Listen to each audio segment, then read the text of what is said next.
Hello and welcome, everyone. My name is Tony Sicotti, and our guest today is Galen Bingham, and we're going to talk about leadership. So, what does it take today for leaders to be in the game, to be at their best? And so, let me introduce my guest. Galen Bingham, the leadership strategist, experienced executive coach who's coached like hundreds of executives, helping CEOs, senior executives, nonprofits. You've been helping nonprofits choose their next people for the board, and so on. And you work for Fortune 500 companies. You were the leader for those company, the managing director or some role like that. So you have a lot of experience in leadership. So again, I'm so glad to have you today.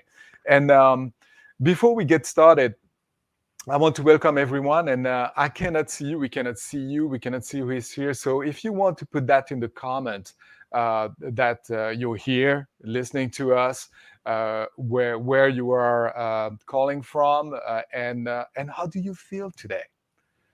And so thank you if you can do that. And then let's get started. So again, I like to start my conversations with the why, the big why. Why are you doing what you are doing today? Yeah, well, first of all, it is always great to hang out with you, Tony. We go back for a couple of years now, but don't know that we really had an opportunity to have a lot of one-on-one conversations together. So I'm excited about this. My why really goes back to this this passion for unleashing the inner potential that leaders have. And Mm, it sounds kind of nice and neat and tight as a bumper sticker, but it really comes from my 30 years in corporate America and going through these periods where I was doing some really, really good work and was really adding value to the organization. And then I went through this period where I didn't feel like I could do anything of value for the organization. I didn't feel like mm, anyone could benefit from what I was doing. And as I reflected on those two periods, I don't know that my performance changed. It was the leader. It was how the leader showed up and how the leader was speaking into me that gave me the confidence to step into myself, or mhm, gave me the encouragement to shrink a little bit because mhm, my full self was too much. And so from there, I've just really been passionate about helping leaders unleash their inner potential. The tagline for my company, Kill Global Coaching and Consulting, the tagline is that I help leaders bake permanent success into their work and life, because it is almost indistinguishable between your work life and your personal life. If you're having a bad day at work, try not bringing that home. If your home mhm, life isn't working, try showing up fully at work. So, mhm. how can we just step into who we are and have the courage to be who we were created to be, regardless of the situation, and then do that for people that might be looking at us as leaders? That's really a long answer to a very short question. Oh, a wonderful answer. And let me unpack some of that. So you talk about potential, and when I hear potential, it means something is there, but it's not actualized. It's a possibility. And then you talked about baking that into something permanent. So it feels like there's a process to explore that potential, bring it to the forefront, and then let it make it become a permanent feature of who you are, a trait. So tell us more about that. How does it work? Yeah, I definitely believe that we all have inside of us what's necessary in order for us to be the greatest in the world at something, the Hmm. greatest in the world at our thing. I believe that we were all created to be the absolute greatest in the world at something, and therefore your life's journey is to find your thing and then summon the courage to step into your own personal greatness. And so that's what that means for me. And it is a process. Very often, although we might know what that is, we might not be able to articulate what that is. We might not be able to see it fully, but we just have this knowing.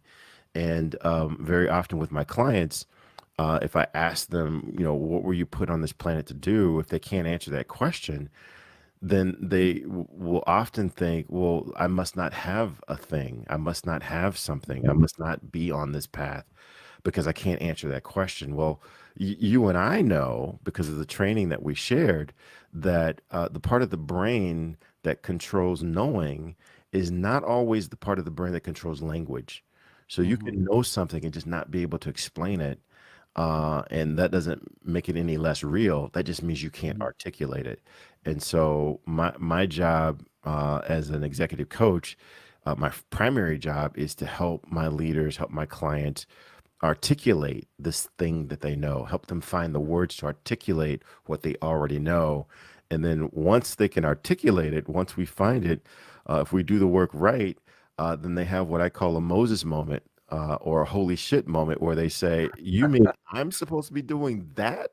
That big thing, this massive global effort, I'm supposed to be leading that? Well, yeah. And then my job then shifts to helping them find the courage to take the steps to do the thing that they already know that they're supposed to be doing. Because, Hmm. like I said, if we do that first part right, um, it should make you pee in your pants just a little bit when you once you Hmm. realize Hmm. what you were put here on this planet to do.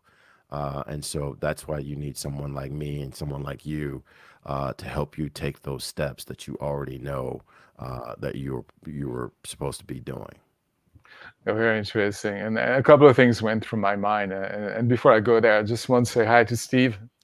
Hi, Steve. Welcome. And thank you for sharing. Hi, Lynn. Thank you for being with us. And please keep it going. Tell us, what's going on. And if you have any questions, any comments during the conversation, feel free to tell us. And we'll definitely try to answer questions, certainly at the end, but even while we're talking, just a conversation.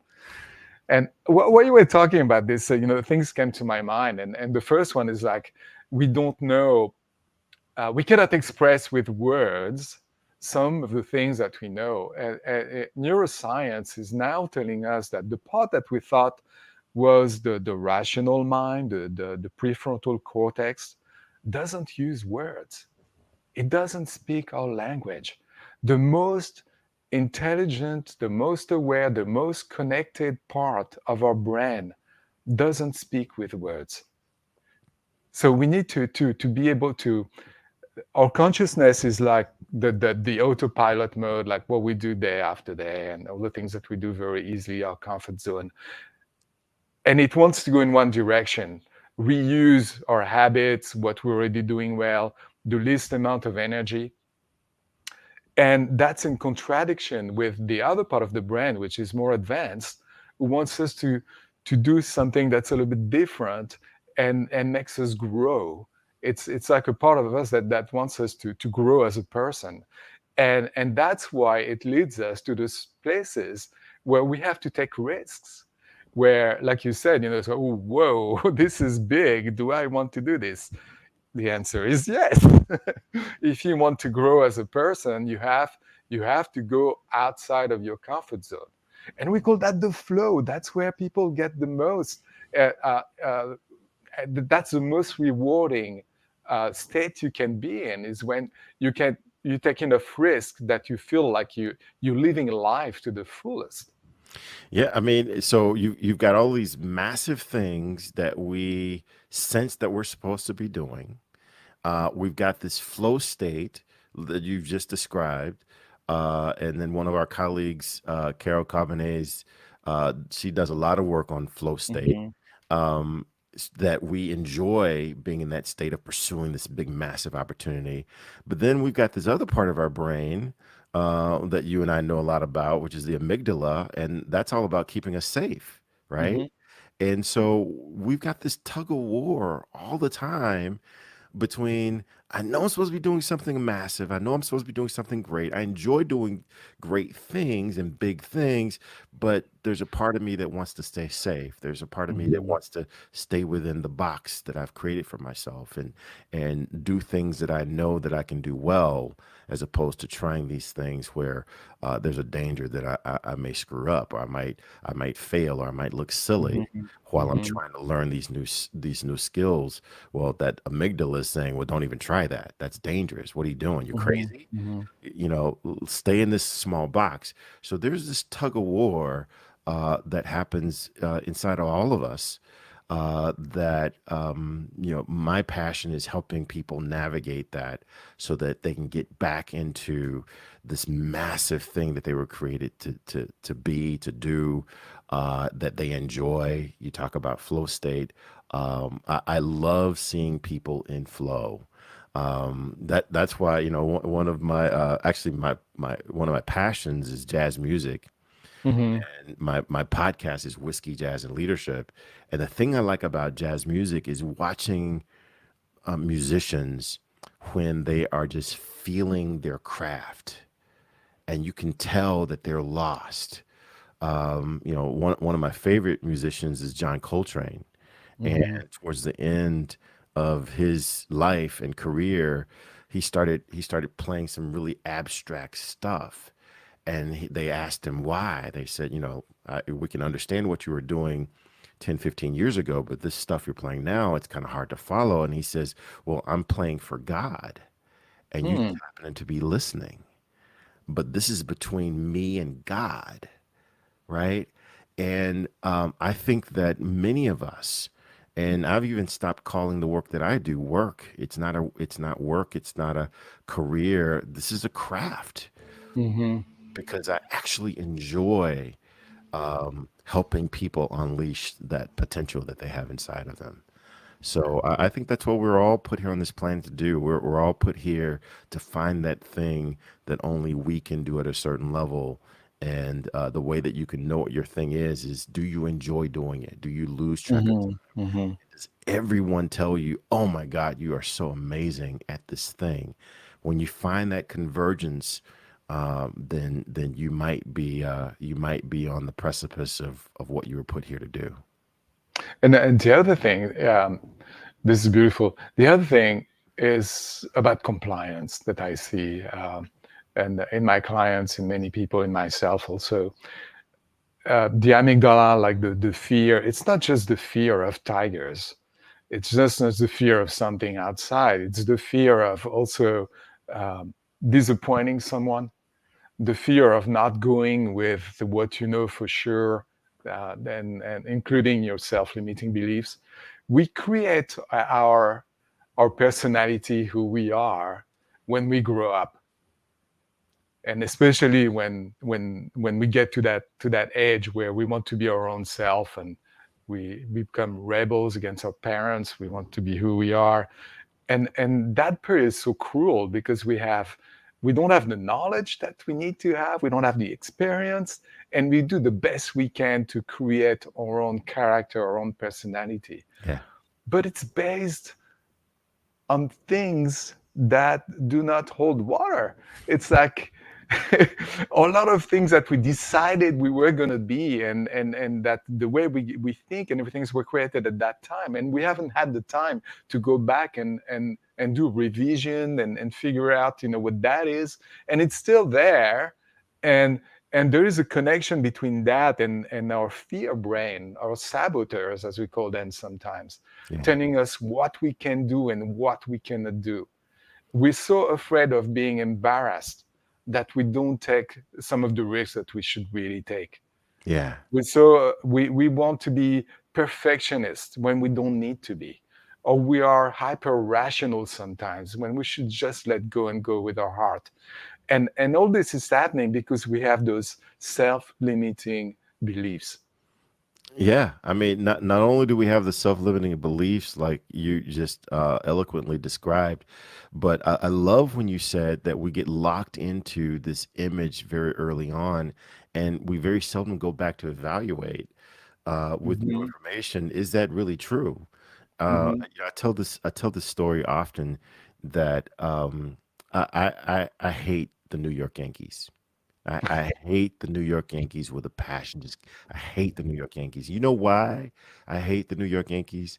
I hate the New York Yankees because my dad hated the New York Yankees. Just could not stand the New York Yankees, hated them. And you know why my dad hated the New York Yankees? Because my granddad could not stand the New York Yankees. Well, Ah. my granddad passed away several decades ago. But before he died, I had an opportunity to talk to him. And I asked him, I said, well, Granddad, why do we hate the New York Yankees? And he said, well, son, it's quite simple. I used to love the New York Yankees when I was a little kid, but then they traded my favorite player from the Yankees to a team outside of my radio listening area, and I wasn't going to be able to listen to him play anymore. And from that point on, I hated the New York Yankees. Now, that might have been a legitimate reason for my granddad, but this image has been passed on through Hmm. generations, and none of us ever really checked to see why do we hate the New York Yankees? Is it still a legitimate reason for us to have this emotion? Or do we just lock into this idea that I've got to hate the Yankees because my dad hated the Yankees, right? And Hmm. I think that the same is true with fears. I think the same is true with these stories that we tell ourselves, that Hmm. we never go back to evaluate what's the actual truth that might be sitting there, and has the truth evolved. I just had a very interesting conversation yesterday, and we talked about how what we believe to be true changes, Hmm. right? And do we ever take time to evaluate, has the truth changed? And therefore, our position on things might benefit from a change as well. That's a great example. Makes me think of Shakespeare, Romeo and Juliet, the Capulet and the Montagues. They hate each other just because they hated each other before, and we can't remember why. But that's the way it is. It's the way it's got to be. And Yeah. so interesting. So connecting this back to where we are today, to where leaders are today, because that's the topic, right? Yeah. Um, do we continue, and did we continue to go on autopilot during the pandemic, and do we continue to go on autopilot today, now that we are at the top of this and we're going to a different place where we've never been before? There's some exploration that needs to happen, and so do we keep hostage to our self-limiting beliefs, or to our predictive brain who wants things to be the way they usually are and not different? Or how do we make the effort to go to the part of us that's more adaptive, that figures out what's really going on, and how to and the kind of changes we need to make, the courageous choices and changes we need to make? And my question to you is, how do we get there? How do we get to that space? How do you work with your client to make them realize that there's something more than the usual, the predictive, safe, comfortable uh, Yeah. world?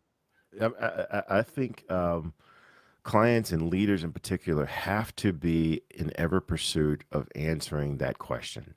I think they have to continue to be curious around, how do I get my arms around what I call the three priorities of leadership.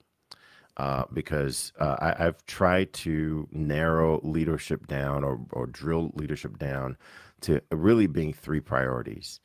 And the first priority is the leader has to paint a very, very clear picture of what winning looks like. Mm. Because everyone in your organization, they want to win, they want to do good work. But Hmm. unless you provide Hmm. a clear picture of what winning looks like, everyone's going to meander around doing what they think is good, hoping that that is going to advance this mission. So the leader's job is to paint a very clear picture of what winning looks like. Now, that picture may have changed, and therefore the leader needs to continue to upgrade that picture, but the leader provides a picture of what winning looks like. The second priority of a leader is to identify and remove barriers that might get in the way of winning. Mm. And those barriers could be access to resources, it could be access to people, it could be access to money, it could be you feeling uncomfortable about coming to work because of this pandemic that we have. whatever those barriers might be, my job as the leader is to identify that barrier and actively work on removing that barrier. That's where a lot of the DE and I work that I do, that's where that fits Mhm, mhm, mhm, because although I am not a DE and I expert, although I have to stop saying that now because now I have done some certification work in that space. I am a general manager, and mhm, as a general manager, if one of your barriers is you don't feel like you belong, there are things happening in the organization that doesn't make it feel safe for you to bring me your best, that's a barrier. And I, as mhm, the leader, need to identify that and then actively work on removing that barrier. And then the third priority of leadership is to inspire people to want to get on board with achieving that vision. mhm, Because at the end of the day, I can't make you do anything, right?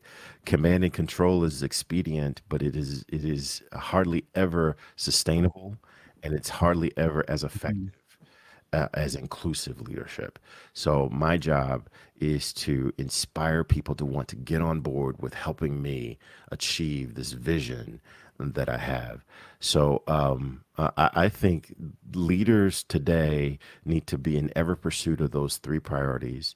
They need to have the courage to evaluate their own stories and to do their own work to make sure that they are showing up as best as possible for their organization.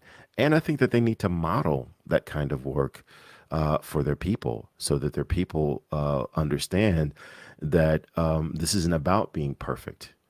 Mhm, This is mhm. about trying things, making mistakes, learning from those mistakes, and trying something else in pursuit of this grand vision that they have for winning. Wow, and that brings me to a question, something I want to explore with you. First, I want to recap a little bit what I heard is that um, you need to have a vision as a leader.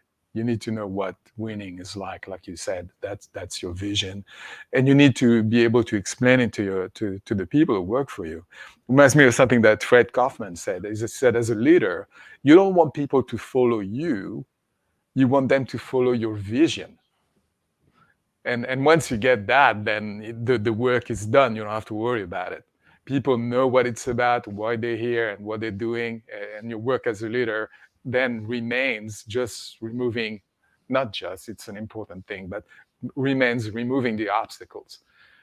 And to do that, you need to know your people, like you said. You know, you need to know what the obstacles are, and then not always obvious. It's not always just giving them the equipment and the things that they need. Sometimes it requires knowing them, I would say, intimately enough that you can realize what's missing, the piece that's missing that's going to make them click and be at their best.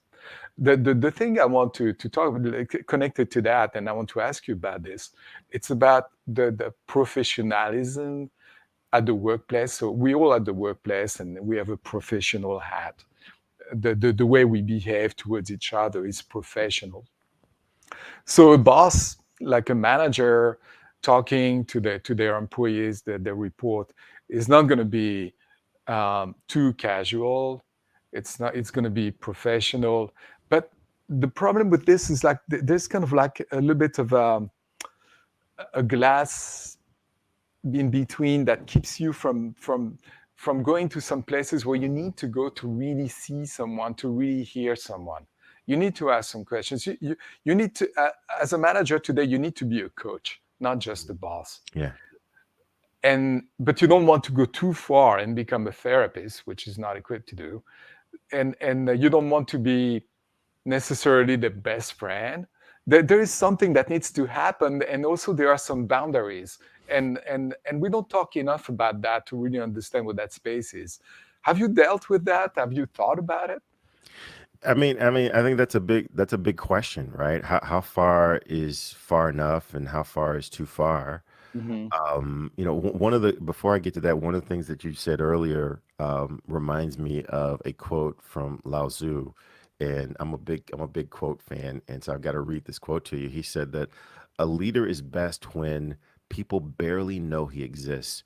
When his Mm-hmm. work is done, his aim is fulfilled, they will say, we did it ourselves. Mm-hmm. Mm-hmm.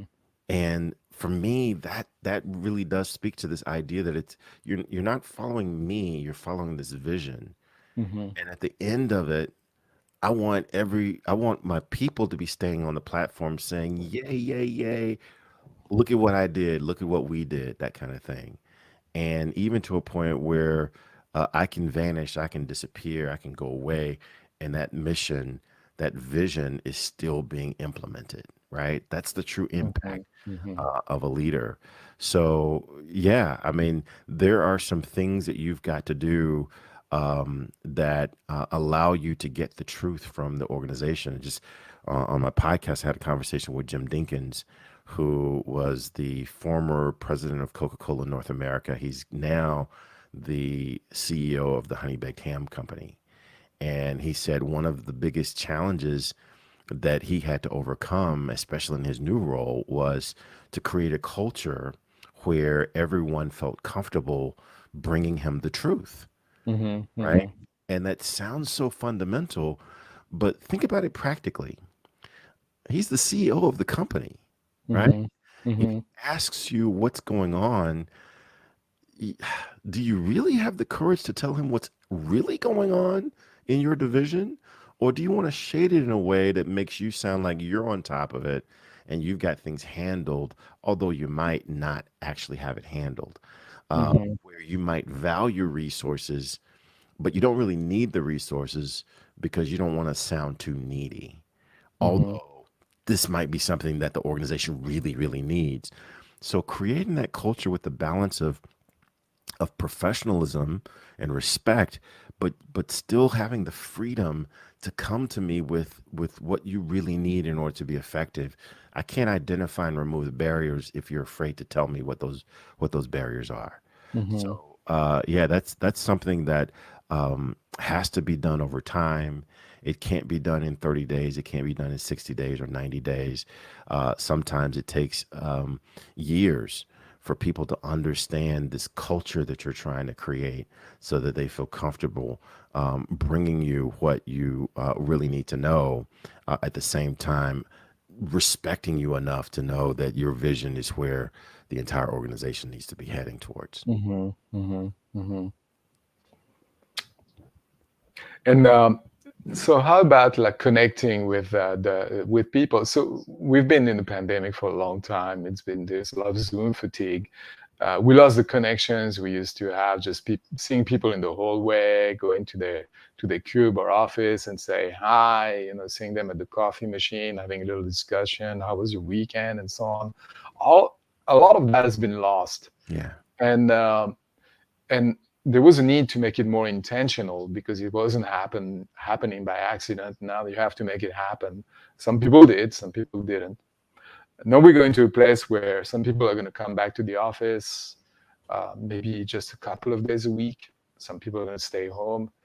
Some of them will stay home like permanently and not come back to the office. So there's a lot of stuff going on. But how do we intentionally keep a connection with and make the team a team, not just disparate people, one here, one there, people who work together, who are engaged in the vision, and also feel like that as a leader, you got their back, like create a climate of trust for them.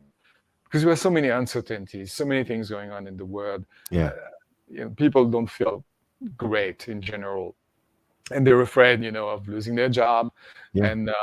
and leaders are afraid to lose their talents. There's a lot of stuff going on, a lot of fear, and a lot of certainty. So, how do you intentionally create a climate of trust today in today's world?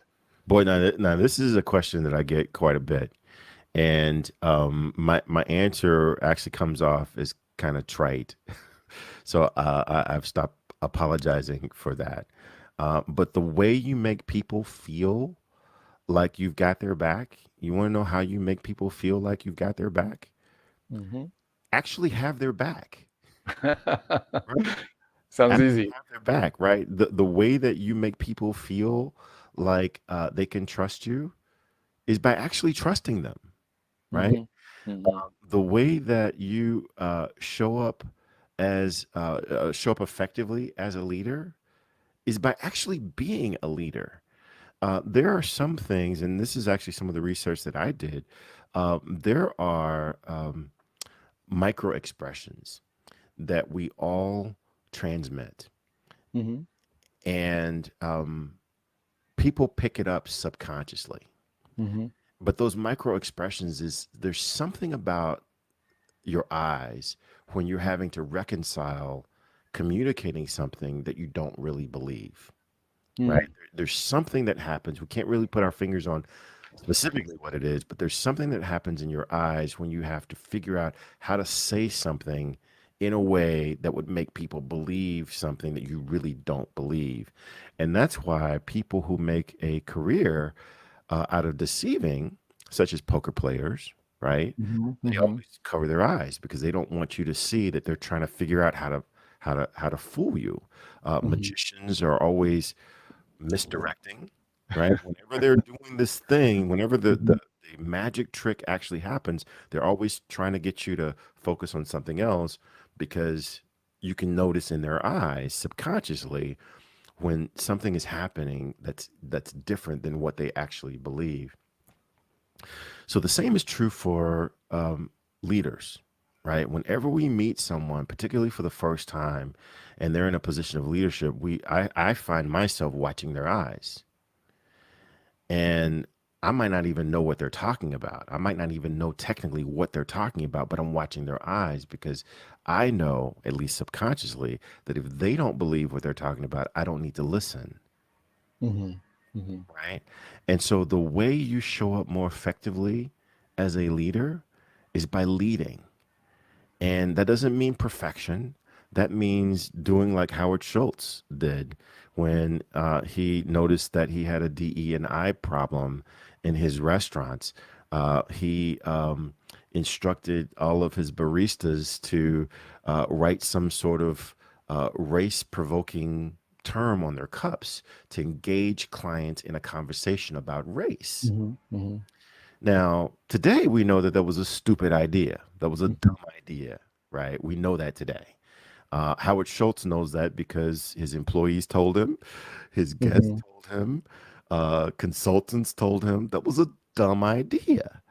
But what Howard Schultz did is he went back to his organization. He said, okay, apparently that was a dumb idea, but this is what I was trying to do. Let's come up with something that would be a better idea, but still land us to where we're trying to go. And I think people respond to that authenticity of, hey, look, I didn't get it right, but here's my intention. Here's my intention. Help me make a better decision about how do we land it at that intention. And folks are a lot. They're really really forgiving when you show it with the authenticity of this is what I'm trying to do, and I may not know the right way to do it. Help me. I need you to help me Mm-hmm. get to Mm-hmm. this vision of winning. It's very, very interesting what you said about lying and that being visible. And I feel it's true, at least to me. It happens very rarely that I have to lie, but I do on occasion, like every human beings. And when I do, I can see that it's like I'm turning a different color, and everybody can see it. It feels silly. And as I engage in that, I can feel like I'm not comfortable, and I try to find a way out of that. Like, I don't want to lie. Yeah. Um, and there's another thing connected to that is the fact that some people say there are books that are written on that we lie all the time. But this is the way we lie. We lie first to ourselves to the point where we believe in the lie, so we don't have to lie to other people. And then when we tell that lie to other people that we believe in, it's becoming believable because we first lied to ourselves and started to believe in it. And so now there is no micro expression, there's nothing.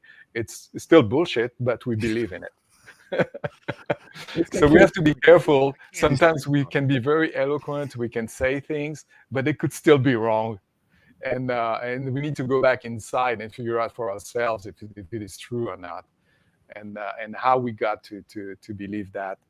It's there's so much going on, and the way we connect with people is by being vulnerable.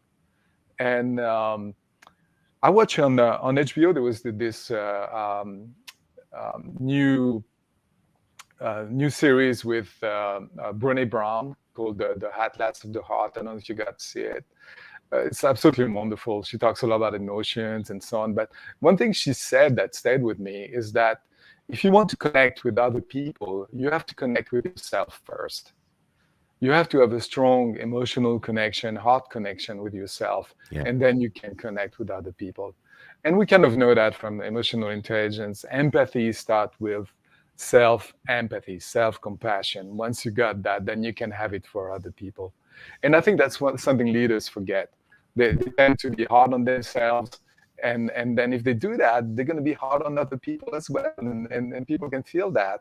But if they are honest, open, and if they really feel that connection with themselves, take good care of themselves, then naturally they will also want to do the same thing with other people. Yeah. And Yeah. and to me, leadership is very important. There's some kind of balance somewhere. It's Yeah. not about it's not a crazy competition like about something that's life and death, and you need absolutely to get it done. It's more like doing your best, kind of like when you're playing a game and wanting to win that game, but it's not life threatening. You don't need to go to some of the places we go to sometimes where there is misunderstanding and that the things are coming into place like negative emotions and so on.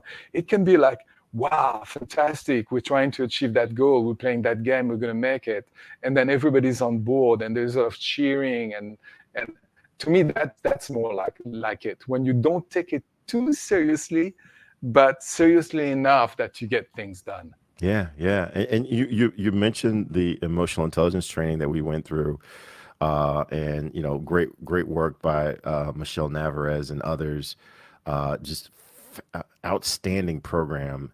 But I'll tell you the part of the program that I did not enjoy, and I just absolutely had issue with, and it was the very beginning of it. I was expecting to come in and learn all this really sophisticated information and be able to share this with other people. But at the very beginning of it, they said, no, you need to look at yourself first. You need to understand your own limiting beliefs. You need to understand your own triggers. You need to understand this whole thing about self-awareness. We're literally actually going to do Mhm, that for mhm, real. And I was not on board with that because I was prepared to come in with my, you talked about that glass front, that facade, and being professional and learn how I could be even more professional to other people. But it was because we did that work that we really understood the journey that we would be asking our clients to go on. And we would be able to understand the importance of that first phase of we say it's the first step of emotional intelligence, but I think it's the first step in just effective leadership, and that is mhm. self-awareness. Oh yeah. How can you lead others? And you were talking about this. How can you lead others if you don't know how to lead yourself? Mhm. Right? How can you show up as being authentic to others if you're not being authentic with yourself? Right? How can you trust others if you're not even sure that you can trust yourself?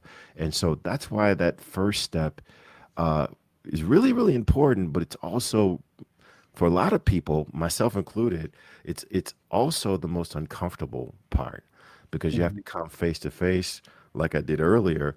Had to come face to face with the reason I hated the New York Yankees was not because of some legitimate reason today. Mhm. Mhm. It was because of some story that had just been passed down that I had never really evaluated.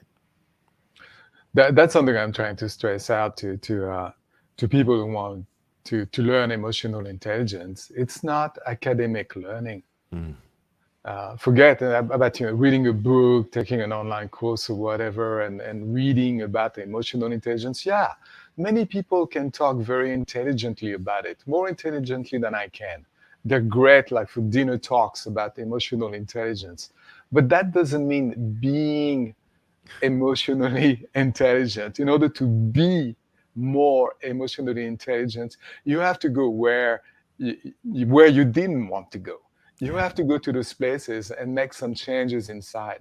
That may feel invasive at the beginning because we're not used to that. We're used to Yeah. that kind of like glass protection. I'm here, I'm professional, and give me the information and I'll take care of it myself. But you will say, no, you get to hands on and you need to change something inside. You need to see something inside. And that can be difficult for some people. Yeah, yeah.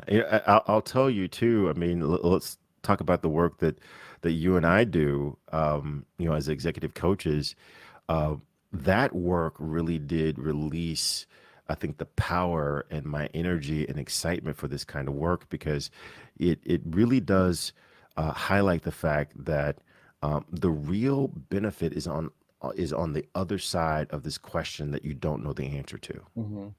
right? And therefore, you've got to be willing to have the courage to ask that question that you don't know the answer to. Anyone who's been in corporate America for any period of time, you've kind of learned how to ask questions that will lead people down a path that you know that they're going to be Hmm. going down, so that ultimately the only answer they can give you is yes. I will Hmm. buy this thing from you, or yes, I will give you the money that you need, or yes, I will introduce you to whatever you need. We kind of know how to do that. But the Hmm. real magic comes from asking that question that needs to be asked that you don't know the answer to, right? Hmm. And that Hmm. takes courage. But shrinking away back into what's comfortable, that just it doesn't generate anything of value. I was fond of saying there for the longest time that growth rarely happens in comfortable places. So we've got to be willing to go into those uncomfortable places Hmm. if, in fact, we're really passionate about growing individually or growing our organization. In the case of leaders. Yeah, so true. And so going back to where we started, like leaders today in today's world and what they need to do. What are the great leaders doing that other people aren't doing? What is it? What is the secret to become the great leaders that they are? Yeah. Well, I'm going to speak in terms of some of the great leaders that I've been talking to recently. You've got people like Joe Cavalier, who is the global group president of Hanes Innerwear, and he will tell you that the way that you become a great leader is by helping people understand their strengths and giving Mm, them the courage and the freedom to play their strengths, to offer their strengths, regardless of their level. If you've got this ability, I want to know about it and I want to hear about it at my level so that we can leverage that. So that's one of the things that great leaders are doing. I mentioned Jim Dinkins, another great leader, and he will talk about that great leaders are spending time focused on the culture, right? Creating a culture where you can get information about what's happening, what's not happening, and what's needed. So he's spending a lot of time focused on the culture. He makes a point to say that he's not the operator, but he creates the environment for the operators to deliver the results. mhm, He's mhm, focused on the culture. Another great leader that who I've talked to is Mr. Dave Peacock, the former president of Anheuser-Busch. And Mr. Dave Peacock will talk about how it's important that you realize, very similar to Jim Dinkins, that the day you become quote unquote the leader is the last day that you get the actual unvarnished truth. So, mm, what systems can you create in your organization so that you're still getting the truth, although mhm, it might be strategically complicated for someone to roll up to your office and say, "Look, Tony, let me tell you why that was a boneheaded idea," right? You mhm, still need to have systems in place to get that truth. And the last piece of advice I'll offer about what it takes to be a leader, and this comes from Dr. Russell Robinson, who I had an opportunity to talk to, and he said that great leaders create an environment of psychological safety, mhm, mhm, and they bring the courage for you to know that you can come in and you're safe. This one mistake that you make will not mean the end of your career. You Mm. have the psychological safety to come into my office and be who you are fully, and know that one mistake won't ruin your career. Yeah. I don't know if that's helpful or not. Oh, totally helpful. It makes me think of some my own experience, like meeting some great leaders, and I could tell, like meeting these people, they were different. Even though they were fantastic leaders, they didn't necessarily take all the space. They were listening, they were interested, they were curious. There was something else about them. Is that as soon as you enter the room and you are with them, it's like you're breathing a different type of oxygen, and it takes you to a different place, and you're a different state, and you automatically want to be the best you can be. Yeah.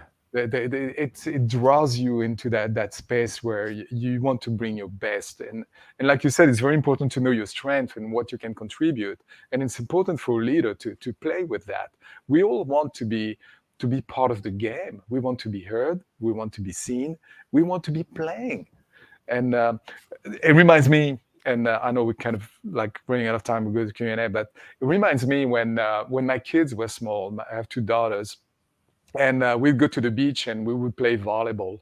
And we were a bunch of adults and older kids, and could play volleyball pretty well. My daughters were very small and they could not play very well, but we would still include them in the game. And we knew that the game would not be as fantastic as it could be, like in terms of, but we're not very good players anyway. And including the kids was kind of cool, to for them to experience, and playing with the ball and everything else. And now, after a while, they went to club, they learned volleyball and so on. And now it's the opposite. They allow me to play with them when we play volleyball, and I'm the one who cannot do what they're doing. And but that's the thing, when you have a team, it's not everybody is going to be able to contribute as much, but some people you still keep in there, and you want them in there because you're developing them. And Yeah. I think that's another part of a leader. They develop you. And I feel that when I meet great leaders, that I feel like that draw, like I want to learn more, I want to do more, because there is that space where I want to be. I want to be with them. I want to help them, and it takes me to that space where I want to develop myself. Yeah. And it's funny how it's not words.